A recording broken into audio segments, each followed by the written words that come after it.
Bonjour et bienvenue dans cette nouvelle vidéo hebdo crypto. Je sais, on est déjà mardi, je n'ai pas posté la vidéo hier, toutes mes excuses. Alors je suis en train de faire un petit peu des changements informatiques, alors c'est pour le bien-être de cette chaîne. J'ai dû du coup reconfigurer toute ma plateforme OBS et ça m'a pas permis de poster l'épisode dans les temps. Alors j'espère que vous m'en tiendrez pas rigueur. On fait ça aujourd'hui. Alors on va regarder comme d'habitude le prix du Bitcoin contre le dollar américain. On va voir que la semaine dernière, on a eu un marché qui était plutôt en hésitation et même en début de correction. Donc on va voir ce que ça veut dire. Cette semaine, ça a l'air d'être assez similaire, en tout cas pour l'instant. Donc on va regarder ça ensemble et j'ai pensé que ce serait un bon moment pour parler de pertes, tout simplement. Parce que les pertes, vous allez le comprendre, en tout cas c'est mon objectif aujourd'hui, c'est absolument vital de bien les appréhender, de bien les contextualiser, parce que sans elles, on ne peut pas tout simplement générer de gains. Donc c'est ce que je vais essayer de vous expliquer aujourd'hui, mais on se retrouve tout de suite après l'introduction.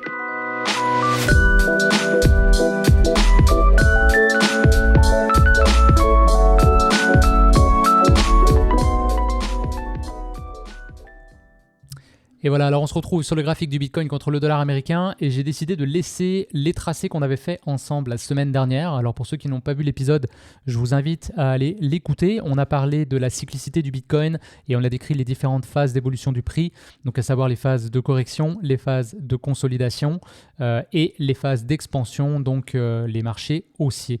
Donc là présentement, vous voyez qu'on est dans une phase de consolidation, donc je laisse tout ça ici. C'est plus visuel pour vous et ça nous permet tout simplement de voir où est-ce qu'on en est. Alors la semaine dernière, eh bien, on a eu un prix qui était plutôt en hésitation. J'ai tout décalé mon truc, voilà. On a eu un prix qui était plutôt en hésitation. En fait, en bougie japonaise, on appelle cette figure-là un doji, c'est-à-dire que ce que ça représente au niveau de la psychologie de l'investisseur, le doji, c'est l'indécision. Donc les gens ne savent pas si on doit plutôt monter ou si on doit plutôt descendre. Et pour rappel, la semaine précédente, donc la semaine du 25 septembre, on avait eu un très très beau rebond sur notre zone de support qui marquait vraiment un double bottom. Et c'est à ce moment-là que moi j'expliquais que il y a de grandes chances que notre scénario, eh bien, il est toujours en route, en processus. Donc, c'est-à-dire une figure de consolidation qu'on appelle en tas-séance. Donc là, on était plutôt sur un double bottom, mais on devrait avoir un retour du prix du Bitcoin sur le pivot des 31 000. Et ensuite, si tout va bien, on devrait avoir une volatilité qui devrait s'écraser autour du pivot pour finalement ensuite avoir un breakout, une augmentation des volumes. Et à ce moment-là, on pourra tracer notre rectangle vert et on partira en marché haussier. Donc voilà, on va suivre ça sur la chaîne. Donc finalement, semaine plutôt d'hésitation et ça arrive assez fréquemment après une semaine comme celle-ci de montée. On voit qu'il est arrivé la même chose ici. C'est normal parce que tout le monde se demande tout simplement si c'était un vrai rebond ou si c'était un piège et qu'on devrait retourner sur notre zone de support pour la retester. Donc on verra ça, pour l'instant je la laisse tracer comme ça. Mais cette semaine a l'air de s'enligner pas mal de la même façon. Donc voilà, on va regarder ça ensemble. Mais du coup, je me suis dit que ce serait un bon moment, comme il ne se passe pas grand-chose finalement sur les bougies, je pourrais faire un épisode de 4 minutes où je pourrais en profiter pour vous parler un petit peu de psychologie. Vous savez que j'aime ça et je pense aussi que c'est vraiment important en fait de maîtriser, d'avoir une bonne psychologie. C'est ce qui va vous permettre d'être de meilleurs investisseurs et de meilleurs traders.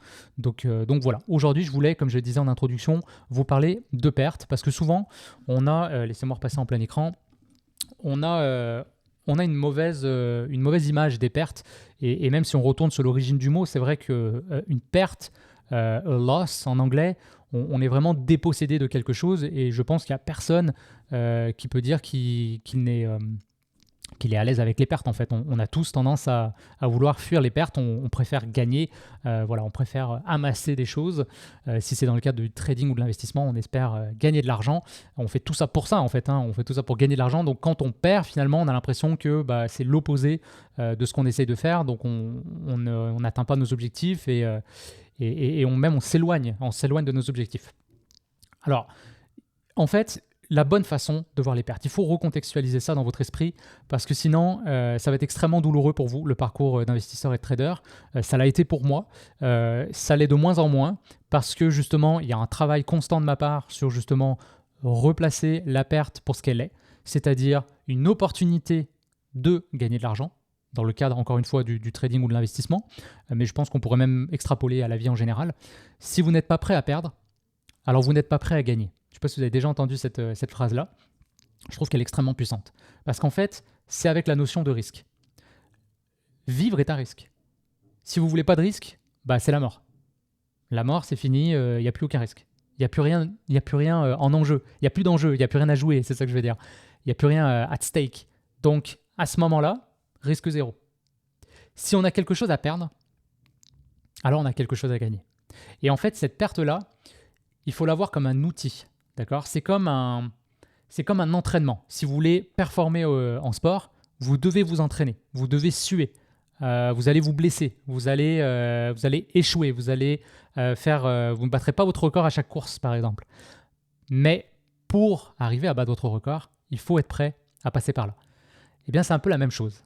Donc, j'essaie d'amener ma pensée, désolé, je bégaye, j'essaie d'amener ma pensée, j'espère que je l'explique bien et que vous voyez où je veux en venir. Donc, on va prendre un exemple. Là, j'ai ouvert un trade sur le Filecoin, qui est un projet de data storage sur la blockchain. On va aller en journalier. Donc ici, on était sur une phase de consolidation. Je sentais qu'il y avait quelque chose qui était en train de se passer, un début de momentum. J'ai décidé d'anticiper le breakout et je suis rentré ici. Donc je pense que le bon truc, ça aurait été de rentrer là. Mais comme je voyais qu'on faisait un retour des plus hauts de plus en plus haut et des plus bas de plus en plus haut, je sentais qu'on avait une contraction du prix et qu'on pouvait avoir potentiellement une hausse ici sur ce projet-là.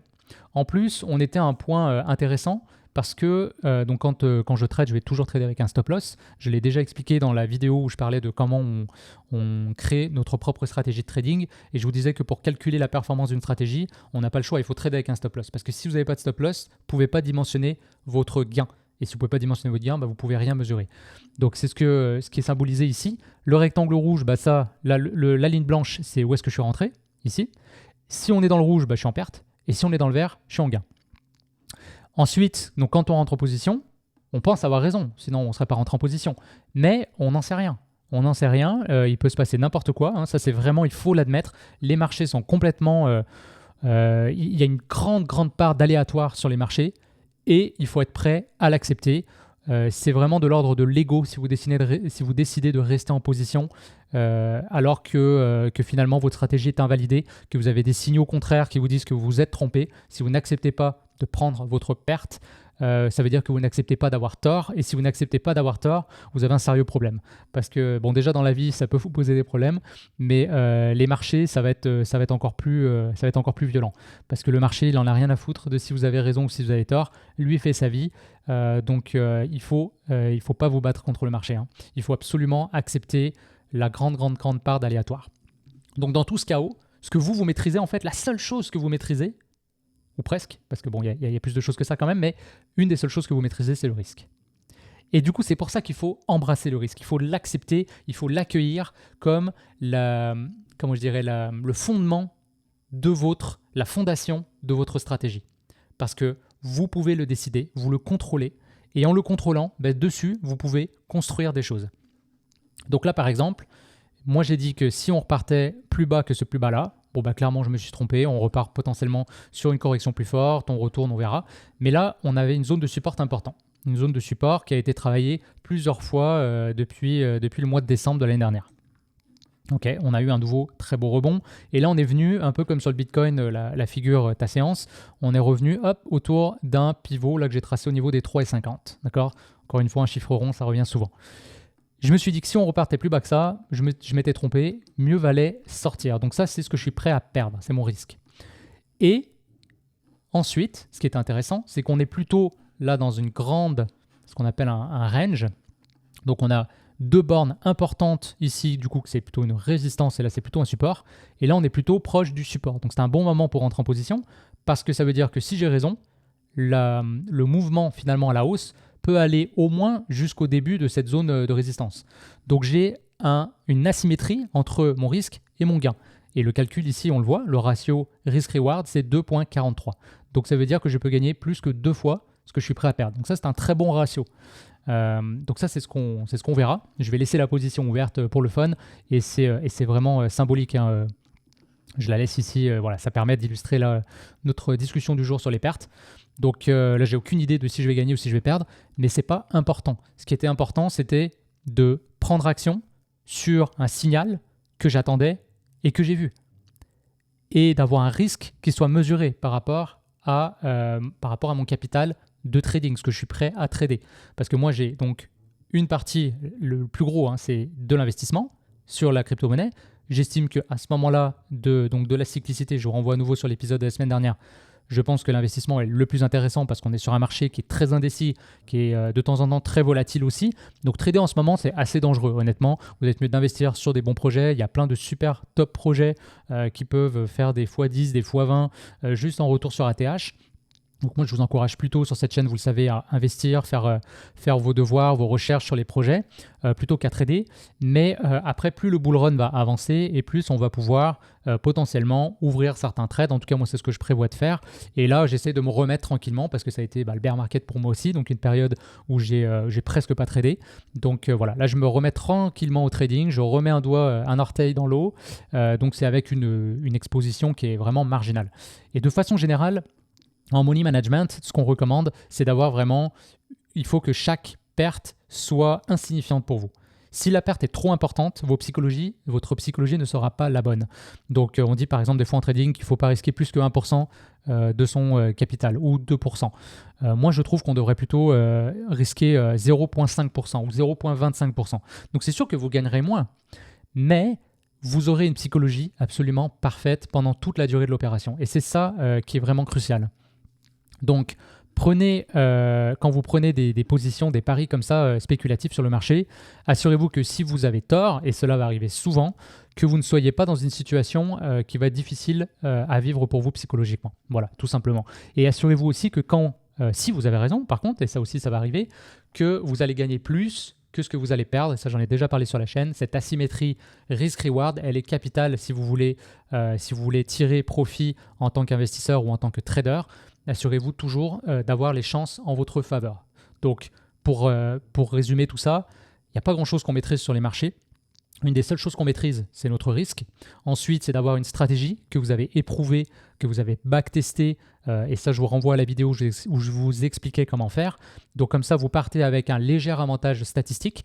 Et ensuite, votre risque, donc, il doit être bien mesuré parce qu'il doit être assez faible pour que si vous ayez tort, mettons qu'on a un Black Swan, on a quelque chose qui arrive qui est terrible, et vous avez 20, 30, 50 positions. Et je vais aller à l'extrême, 100 positions perdantes consécutives. Bon, là, c'est violent, 100 positions perdantes consécutives, il n'y a personne qui vous dira que ça fait du bien. Mais si vous avez un risque qui est mesuré et peut-être adapté aussi par rapport à un certain... si vous êtes dans une phase consécutive perdante, d'avoir peut-être quelque chose qui soit plus flexible et pas strict, pas forcément toujours 0,5%. Mais peut-être quand vous gagnez, vous pouvez parier un peu plus, prendre un peu plus de risques. Et puis quand vous perdez, à l'inverse, vous devenez plus défensif. Donc ça, c'est vraiment un système anti-martingale et c'est ce qui fonctionne le mieux en fait. Donc, je ne sais plus si j'en ai déjà parlé sur la chaîne, mais le système martingale, c'est que si on perd, on augmente le risque. Et pourquoi on fait ça? Parce que tout simplement, ça veut dire que la fois où on va gagner après, ça va rattraper toutes nos pertes et ça va nous mettre dans le gain. Et cette idée-là, ça fait couler beaucoup d'encre. Voilà, si vous regardez le système martingale, c'est même une expression dans le métier, on dit trouver la martingale, c'est trouver vraiment la stratégie qui va nous faire gagner à tous les coups. Mais ça, le Graal, c'est une idée un peu folle en fait et qui mène pas à grand chose. Pour moi, ce qui est intéressant, à la limite, c'est l'inverse. C'est un système anti-martingale, c'est-à-dire que si je gagne, eh bien peut-être que je suis dans des conditions de marché qui sont favorables, peut-être que ma stratégie fonctionne bien à ce moment-là, peut-être que j'ai une bonne psychologie. Et ça, en fait, c'est des facteurs positifs qui font que potentiellement, je peux un peu augmenter justement mon risque parce que je suis dans une série gagnante. Et si je perds, peut-être que le marché s'est retourné, peut-être que ma psychologie n'est plus bonne, etc. Et à ce moment-là, je devrais plutôt devenir défensif et surtout pas augmenter mon risque. Donc voilà, ça c'est le petit conseil que je vous donne. Donc si je reviens vraiment sur la notion de perte, c'est important de bien recontextualiser tout ça. Alors, je me remets en plein écran parce que je voulais vous parler d'une dernière chose, d'une vision que je trouve intéressante. Alors je l'ai tiré du livre de Mark Douglas qui s'appelle Trader dans la zone, si je me rappelle bien le titre. C'est un livre que je recommande absolument si vous vous intéressez justement au trading en général. Alors lui, il est très on va dire, axé sur les traders, mais en gros, il parle du trading casino. Et il explique qu'on peut changer notre psychologie pour devenir le casino lui-même. C'est-à-dire que vous avez deux possibilités. Vous pouvez être la personne qui s'en va au casino se faire plumer parce que le casino a un avantage statistique dans tous ses jeux, sur certains jeux d'ailleurs plus que sur d'autres. Et donc ça, c'est la première possibilité. La deuxième possibilité, c'est que vous avez dans votre trading un corps finalement de règles et de barrières que vous mettez qui fait que vous allez vous assurer que l'avantage statistique il reste en votre faveur et à ce moment-là, vous devenez le casino d'une certaine façon. Et ça, c'est ce qu'on veut viser. Alors, il y a un truc qu'il disait dans un interview que je trouvais génial. Il disait c'était comme les machines à sous pour lui, au niveau de la perte. Je parle toujours des pertes. En gros, il disait quand vous allez jouer à une machine à sous, vous mettez votre pièce dans la machine, ou vous mettez votre jeton que vous avez acheté préalablement au casino, et en fait, vous perdez déjà cette pièce-là pour pouvoir ensuite tirer sur la barre et avoir les spins et potentiellement gagner. Mais vous avez donc déjà fait le deuil de cette pièce-là, de cette position-là. Vous voyez où je veux en venir là encore. Donc je fais toujours le parallèle avec le trading. Et il disait que c'était cette façon de faire. Parce que si vous rentrez en position, mais que vous n'avez pas fait le deuil, en fait c'est comme si vous vous disiez potentiellement que vous pouvez récupérer votre pièce. Il faut complètement oublier cette somme-là. D'accord ? Donc si vous prenez un pari spéculatif, que ce soit pour trader, que ce soit de l'investissement, vous devez enlever cette somme-là de votre tête, vous devez l'oublier, vous devez en faire le deuil. Et pourquoi vous êtes prêt à l'échanger ? Vous êtes prêt à l'échanger parce que vous voulez voir si vous avez raison. Vous voulez voir si votre stratégie va montrer son avantage statistique sur cette position-là. Vous voyez ce que je veux dire ? Et à ce moment-là, si vous gagnez, parfait. Et si vous perdez, il n'y a rien de plus que ce que vous avez déjà accepté de perdre. Donc ça, c'est la bonne façon de faire. Et il va même encore plus loin en parlant du compte d'un compte de trading qu'on dit de démo. Donc on appelle ça du paper trading. Donc ça, vous pouvez faire ça sur TradingView. Je sais que vous pouvez avoir un compte de paper trading sur d'autres brokers, etc. Vous avez toujours la possibilité de trader comme ça. Et c'est un peu comme jouer au poker sans argent. Les gens vous diront que on ne joue pas de la même façon quand il y a une petite somme en jeu. On appelle ça du skin in the game. C'est-à-dire que vous avez un enjeu et quand vous avez un enjeu, vous n'êtes pas le même. Votre psychologie n'est pas la même. Et c'est pour ça que généralement, quand vous jouez... je ne devrais pas dire jouer. Quand vous tradez sur un compte de démo, souvent vous allez gagner. Vous allez voir, faites le test. La plupart des gens que je connais qui ont commencé en démo, ils vont gagner. Et donc justement, ils prennent de la confiance, ils testent leur stratégie, etc. Et ensuite, ils vont passer sur les marchés réels. Et là, ils vont commencer à perdre. Et pourquoi ? Parce que la psychologie vient de changer. Parce que maintenant, ils perdent du vrai argent, pas de l'argent démo. Et du coup, souvent, on recommande justement de ne pas passer trop de temps sur le compte démo et de tout de suite investir avec un petit peu d'argent parce qu'au moins, vous avez la vraie psychologie qui est mise à l'épreuve. Et je suis absolument d'accord avec ça. Et j'ai donné moi-même ce conseil de nombreuses fois. Mais en fait, ce que Mark Douglas m'a fait réaliser, c'est qu'en fait, le compte de démo, ça devrait être un objectif pour nous. Ça devrait être une vision parfaite de ce que pourrait être notre trading ou notre investissement si on était un trader ou un investisseur dans la zone. Donc, c'est-à-dire avec un mindset absolument parfait. Parce que si vous êtes capable de trader avec votre vrai argent de la même façon que vous le faites avec du faux argent, ça veut dire que vous êtes complètement détaché émotionnellement de vos pertes et de vos gains aussi. Parce qu'elles sont toujours en lien, vous l'avez compris maintenant. C'est-à-dire que si vos gains sont importants, c'est parce que vous avez pris un risque important. Donc, aujourd'hui, j'essaie vraiment de penser comme ça, de prendre une exposition quand je trade qui est tellement marginale par rapport à mon portefeuille global que, à la limite, je peux regarder la position une semaine plus tard pour voir si elle s'est réalisée. Je ne me sens pas obligé de la suivre, de la monitorer en temps réel parce que ça ne fait pas de différence, autant si c'est un gain que si c'est une perte. Donc voilà, je trouvais le concept très intéressant.